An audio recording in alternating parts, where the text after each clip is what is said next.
कक्षा 12वीं के विद्यार्थियों के लिए यहाँ पर मोस्ट इम्पोर्टेंट एक और सेट आ चुका है। एमपी बोर्ड वार्षिक परीक्षा पेपर 2026 कक्षा 12वीं का रसायन शास्त्र का आपका पेपर रहेगा 18 फरवरी को।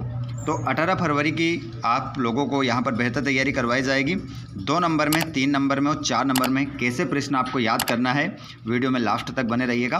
पूरा पेपर का सॉल्यूशन आपको देखने को मिलेगा।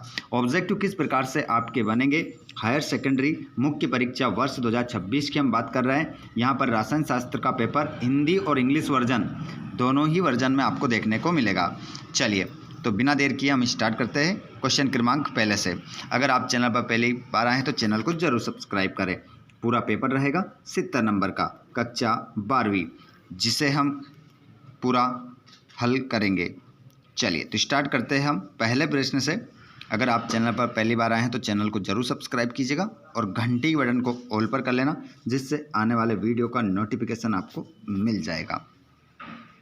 चुके जो कि आप लोगों को महत्वपूर्ण क्वेश्चनों के रूप में मिलने वाला है ये पूरा पेपर। इन क्वेश्चनों को भी आपको अच्छे से लगाना है बच्चों, और अपने पेपर की आपको बहुत ही बढ़िया तैयारी करके जाना है। तो मैं आप लोगों से कहना चाहूँगा, क्या आपने इन सभी प्रश्नों को लगा लिया है क्या? कमेंट बॉक्स में आप ज़रूर बताएं कि आपने इन क्वेश्चनों को लगा लिया है। सर हमने, और हमारी बहुत अच्छी तैयारी है परीक्षा को लेकर। आइए बच्चों, तो ये क्वेश्चन पेपर का सॉल्यूशन हम आपको आज करवाने वाले हैं। ये क्वेश्चन उम्मीद करूंगा मैं कि आपने ये क्वेश्चन पहले नहीं देखे होंगे, ठीक है, क्योंकि इसी प्रकार के क्वेश्चन मैं आप लोगों के यहाँ पर लिए लेकर आया हूँ। तो जितने भी दोस्त हमारे कक्षा 12वीं के जो क्लास में लाइव में जुड़ चुके हैं, आप सभी का स्वागत है, और उन विद्यार्थियों का भी स्वागत है जो अभी आप शेयर करके बुलाने वाले हैं। तो चलिए जल्दी से इस क्लास को आप अपने दोस्तों को शेयर कर दें, अपने दोस्तों के साथ उनको बता दें कि क्लास लाइव सर ने स्टार्ट कर दी है। लाइव में बने रहें और जो प्रश्न आपसे पूछे जाएंगे उन प्रश्न के आप जवाब भी देंगे। क्वेश्चन है, नाइट्राइल के अपचयन से बनता है। तो नाइट्राइल के अपचयन से क्या बनता है? तो इसमें सीधा आंसर लगाएंगे, प्राथमिक एल्कोहल बनता है। दूसरा है, न्यूक्लिक अम्ल मुख्यतः प्रकार के होते हैं। तो न्यूक्लिक अम्ल जो होते हैं मुख्यतः वो 2 प्रकार के होते हैं। उसके बाद आप देखेंगे CONH3 कोष्टक बंद 5, कोष्टक में SO4 कोष्टक बंद, और यहाँ पर ब्रैकेट जो है कोष्टक बड़ा वाला है या CI है। तो ये क्या है? तो ये एक उप से संयोजी यौगिक है। उप से संयोजी यौगिक आपका उत्तर हो जाएगा। उसके बाद में विटामिन के की हीनता जनित रोग है। तो विटामिन के की हीनता जनित रोग है, तो इसमें आंसर हो जाएगा रक्त के थक्का जमने के समय में वृद्धि। तो इसमें आंसर आप लगाएंगे रक्त के थक्का जमने के समय में वृद्धि। उसके बाद आप देखेंगे यहाँ पर क्वेश्चन क्रमांक, जिसमें धातुओं का संचारण है। तो धातुओं का जो संचारण है वो हो जाएगा वैद्युत रासायनिक परिघटना। इसमें आप आंसर लगाएंगे। आपने जिन विद्यार्थियों को अभी तक वीडियो को शेयर किया है वो अभी तक एक भी नहीं आया है, क्योंकि जितने बच्चे विद्यार्थी लाइव क्लास में जुड़े थे उतने ही जुड़े हैं, इसके अलावा एक भी प्लस नहीं हुआ है। तो एक बार सभी विद्यार्थी शेयर कर दें। देखिए आप लोगों के लिए कितनी मेहनत करके कितने IMP सेट आप लोगों के लिए हम लेकर आ रहे हैं, जिससे आप अच्छे नंबर से उत्तीर्ण हो सको। लेकिन आप इतना भी नहीं कर सकते, कम से कम एक वीडियो को लाइक कर दे, एक शेयर कर दे अपने दोस्तों के साथ, ताकि वो भी जुड़ सके और अच्छे से अपने नंबर ला सके। चलो बच्चों शेयर कर दो जल्दी से एक बार, फिर हम आगे बढ़ते हैं और अगले क्वेश्चन की ओर हम बढ़ेंगे। क्वेश्चन हमारा रहेगा कि धातु का संचारण होता है, ये हो गया हमारा। तो विलयन के 2 घटक है। तो विलयन के 2 घटक बताने हैं, तो क्या होगा बताइए बच्चों। तो विलयन के 2 घटक हो जाएगा विलेय व विलायक, आपके 2 घटक हो जाएंगे। चलो इंग्लिश मीडियम वाले बच्चे भी अपने आंसर देख लेंगे। यहाँ पर बच्चों देख लो, आप भी अपने आंसर लगा लो, और आपके आंसर आप यहाँ पर लगा लेंगे सभी। हिंदी मीडियम के अनुसार ही आपके आंसर हो जाएंगे। उसके बाद यदि हम बात करें तो क्वेश्चन नंबर 2 में हमारे स्क्रीन पर आती है जोड़ी। हमारे स्क्रीन पर आ जाती है क्या? जोड़ी यहाँ पर आ जाती है। तो जोड़ी में हम क्या देखेंगे? सही जोड़ी बनाइए। सही जोड़ी बनाना है, तो सही जोड़ी में हम क्या लिखेंगे बच्चों बताइए। प्रोटीन को हम मिलाएंगे पेप्टाइड बंध से मिला लेंगे। उसके बाद में आयोडोफार्म, इसको आप मिलाएंगे पुतिरोधी से आप मिलाएंगे। उसके बाद में विटामिन B1 को आप मिलाएंगे बेरी से मिला लेंगे। और हिंसबर्ग अभिकर्मक इसको आप मिलाएंगे प्राथमिक एमिन से आप मिलाएंगे। और उप से संयोजन यौगिक को आप मिलाएंगे, वो मिलाएंगे वर्नर का सिद्धांत आपका इसमें आंसर हो जाएगा। उसके बाद में आप देखेंगे यहाँ पर इंग्लिश मीडियम वाले बच्चे अपने आंसर मिलाएंगे, यहाँ पर सेम रहेंगे आपके हिंदी मीडियम के अकॉर्डिंग। यहाँ पर रहा, अब आपसे थोड़ा पूछने की बारी आई है। हम देखना चाहते हैं कि आपकी जो तैयारी है वो किस प्रकार की है, अब पता चलेगा। बताइए, क्वेश्चन क्रमांक एक शब्द एक वाक्य में उत्तर है, जिसमें आपको क्या बताना है, उत्तर बताना है सभी प्रश्नों के। मैं बताऊंगा, हालांकि आप लोगों को, ऐसा नहीं कि हम नहीं बताएंगे। एक ऐसे ठोस विलयन का उदाहरण दीजिए जिसमें विलय कोई गैस हो, बताइए। तो इसका आंसर क्या होगा, बताइए जल्दी से, जवाब दो कमेंट बॉक्स में। देखता हूं सबसे पहले जवाब किसका आता है। भैया लैपटॉप ऐसे ही नहीं आता है घर में, सुन लेना ध्यान से, लैपटॉप ऐसे इतनी आसानी से नहीं आता है, आपको मेहनत करनी पड़ेगी। जैसे कि अब इस प्रश्न का जवाब आपको देना पड़ेगा। जल्दी से इन प्रश्नों के जवाब दीजिए आप, उसके बाद हम आगे बढ़ते हैं। उसके बाद में दूसरा क्वेश्चन भी रहेगा, किसी विलयन की चालकता तनुता के साथ क्यों घटती है, यह भी आपको बताना है। बताइए क्या होगा आंसर। और लेंथेनाइट श्रेणी के एक सदस्य का नाम बताइए जो +4 ऑक्सीकरण अवस्था दर्शाता है। और निम्न में से कौन सा अधिक प्रबल है, CH3CO2H या CH2FCO2H। बताइए आंसर क्या होगा, सभी बताइए जल्दी से, क्या होगा आंसर, जल्दी से बताइए। उसके बाद में आंसर मैं बताने वाला हूं आपको।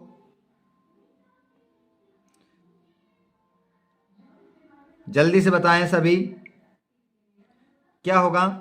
और उसके बाद में फॉर्मेल्डिहाइड का 40% जली विलयन क्या कहलाता है। ये 5 प्रश्न के जवाब आप क्रम से कमेंट बॉक्स में दें। सभी विद्यार्थी जिससे प्रश्न पूछा है वो सभी आंसर जरूर देंगे, क्योंकि मैं जब तक आप लोगों के कमेंट नहीं आएंगे मैं इन प्रश्नों के उत्तर नहीं बताऊंगा। और जैसे ही आप लोगों ने इनके आंसर देना स्टार्ट किए तो मैं सही वाले उत्तर आपको बताऊंगा। अभी हम क्लास को आगे बढ़ा रहे हैं, बिल्कुल हमारी क्लास लाइव चल रही है, आप सभी बने रहें। मुझे लगता है कि सभी बच्चे आ गए तो मैं आपको जल्दी से आंसर बता दूंगा। तो इस क्लास को जल्दी से आप अपने सभी भाई बहनों को जरूर शेयर कर दें, ताकि वो भी अच्छे से इनके आंसर लगा लें और अच्छे से इन सभी क्वेश्चनों को कंप्लीट कर ले। चलिए आगे हम बढ़ जाते हैं अगले क्वेश्चन की ओर। क्वेश्चन हमारी स्क्रीन पर आ रहा है कि खालिस्तान के रूप में चयन करना है, तो ये भी बता देते हैं आपको। वे विलयन जो राउल्ट के नियम का सभी सांद्रताओं पर पालन करते हैं कहलाते हैं, तो उन्हें बोलते हैं हम आदर्श विलयन उन्हें कहते हैं। उसके बाद संचारण में धातु ऑक्सीजन को इलेक्ट्रॉन देकर हो जाती है एवं उसका ऑक्साइड बन जाता है, ऑक्सीकृत हो जाती है। अगला क्वेश्चन है, रसायन विज्ञान की वे शाखा जिसमें अभिक्रिया का वेग तथा उसकी क्रियाविधि का अध्ययन किया जाता है उसे कहते हैं, तो उसे रासायनिक बल गतिकी कहते हैं। इस खालिस्तान में आप लिखेंगे। हाँ बहुत सारे कमेंट तो कुछ आ रहे हैं, लेकिन कुछ अभी भी नहीं कर रहे हैं, ठीक है। अरे भैया आप लोगों के लिए इतनी सुविधा है, आप खाते देखो पीते देखो, कोई दिक्कत नहीं है, लेकिन क्लास चलती रहना चाहिए। हमारे कानों में केमिस्ट्री के शब्द जाना चाहिए तो आपको याद रहेंगे। अगला है, जो पदार्थ चुंबकीय क्षेत्र में प्रबल रूप से आकर्षित होते हैं वे कहलाते हैं, तो अनुचुंबकीय पदार्थ कहलाते हैं। खालिस्तान को कास्ट स्प्रिट भी कहते हैं, तो मेथिल एल्कोहल को कास्ट स्प्रिट भी कहते हैं। उसके बाद एसिल क्लोराइड के बेरियम सल्फेट पर अवलंबित पैलेडियम उत्प्रेरक पर हाइड्रोजन से एल्डिहाइड प्राप्त होते हैं, इस अभिक्रिया को कहते हैं, तो रोजेनमुंड या अपचयन कहते हैं। रोजेनमुंड या अपचयन इसे कहते हैं। तो ये हमारे इंग्लिश मीडियम वाले बच्चों के लिए भी है, यहाँ पर उनको भी कहीं नहीं जाना है, उनका भी ध्यान रखा जाता है बराबर, उनके लिए भी क्वेश्चन यहाँ पर बताया जाता है ताकि वो भी इनको ट्रांसलेट कर सके और अच्छे से पढ़ सके। उसके बाद में अगला क्वेश्चन आप लोगों की स्क्रीन पर आएगा, जिसमें आप सत्य अपत्य देखेंगे। सत्य अपत्य यहाँ देखेंगे। पहला, डी एवं एफ ब्लॉक के तत्वों को क्रमशः संक्रमण तत्व और आंतरिक संक्रमण तत्व भी कहते हैं। तो इसका आंसर आप क्या लगाएंगे? अपनी कॉपी में इसका आंसर आप सत्य लिखकर आएंगे। याद रखिएगा, क्वेश्चनों को भूल मत जाइएगा क्योंकि बहुत ही महत्वपूर्ण है, इसीलिए बता रहे हैं। नहीं होते तो बिल्कुल वीडियो ही नहीं लाते आप लोगों के लिए। यहाँ पर अगला क्वेश्चन है आपका, अभिक्रिया की आणविकता शून्य अथवा अपूर्णांक हो सकती है। तो इसका आंसर आपका असत्य हो जाएगा। इसका आंसर आपका असत्य हो जाएगा। अगला है, ग्रीनियर अभिकर्मकों की एल्डिहाइड और कीटोन के साथ अभिक्रिया कराने पर एल्कोहल प्राप्त होती है। तो इसका आंसर भी आपका सत्य हो जाएगा। अगला प्रश्न है, कार्बोनिल समूह में कार्बन परमाणु sp3 संकरित अवस्था में होता है तथा 2 सिग्मा अबंध निर्मित करता है। तो ये आंसर आपका इसमें असत्य होगा। आगे चलते हैं हम। निम्नतर एलिपेटिक एमीन जल में अविलेय होती है। तो इसका आंसर भी आपका क्या होगा? असत्य होगा। इसमें भी आप असत्य लगाएंगे। उसके बाद अगला क्वेश्चन आप देखेंगे तो लास्ट वाला है ये, कि हार्मोन वे अणु होते हैं जो कोशिकाओं के मध्य संदेशवाहक का कार्य करते हैं। तो इसका आंसर आप सत्य लिखेंगे। इसका आंसर आपका सत्य हो जाएगा। ठीक है। उसके बाद में यहाँ ट्रू फॉल्स हमारे इंग्लिश मीडियम वाले बच्चों के लिए तो वो ही रहेंगे आपके जो हिंदी में रहे हैं। अगर बात करें आप तो इनका पहला वाला जो होगा आपका वो ट्रू हो जाएगा, दूसरा वाला आपका फॉल्स हो जाएगा, फिर ये आपका ट्रू हो जाएगा, फिर ये आपका फॉल्स हो जाएगा, ये भी फॉल्स हो जाएगा, ये ट्रू हो जाएगा। इस प्रकार आपके आंसर हो जाएंगे। अब बच्चों बात ये आती है, अभी तक देखिए कमेंट नहीं आए। जैसे कमेंट आएंगे मैं बिल्कुल इंतजार कर रहा हूँ। जैसे कमेंट आएंगे, 1-2 कमेंट आए हैं अभी तक, और जैसे ही कमेंट आएंगे तो मैं आप लोगों को आंसर बताने वाला हूँ 5 ऑब्जेक्टिव के। मैं जानना चाहता हूँ कितने बच्चों को इनके आंसर याद है। उसके बाद में यहाँ पर आप देखेंगे क्वेश्चन क्रमांक आपका आ गया है अगला, स्क्रीन पर देख सकते हैं आप। यहाँ पर क्या है क्वेश्चन, कि स्कैंडियम एक संक्रमण धातु है परंतु जिंक नहीं, समझाइए। तो इसको समझाना है, 2 नंबर का प्रश्न आपका ये रहेगा। उसके बाद में संक्रमण तत्वों का सामान्य इलेक्ट्रॉनिक विन्यास लिखिए। क्या ये क्वेश्चन आपने अच्छे से पढ़ लिए हैं? बताइए, क्या पढ़ लिए हैं आपने ये क्वेश्चन? अगर पढ़ लिए हैं तो आप लोगों के लिए बहुत ही अच्छी बात है, खुशखबरी है, क्योंकि आप लोगों ने बहुत अच्छी तैयारी कर रखी है। और अगर नहीं पढ़ रखा है तो इन क्वेश्चनों को जरूर लगा लीजिएगा। ये क्वेश्चन कई बार पेपर में पूछे गए हैं, आए हैं।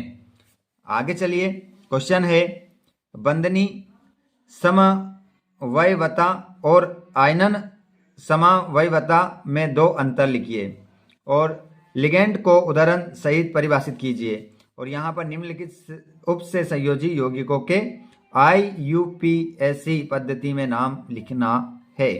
उसके बाद यहाँ पर आप इन क्वेश्चनों को भी लगाइए बच्चों। निम्नलिखित उप से संयोजन यौगिकों के सूत्र लिखिए, इनके सूत्र लिखना है यहाँ पर। और इस क्वेश्चन को भी आप लगाएं अच्छे से।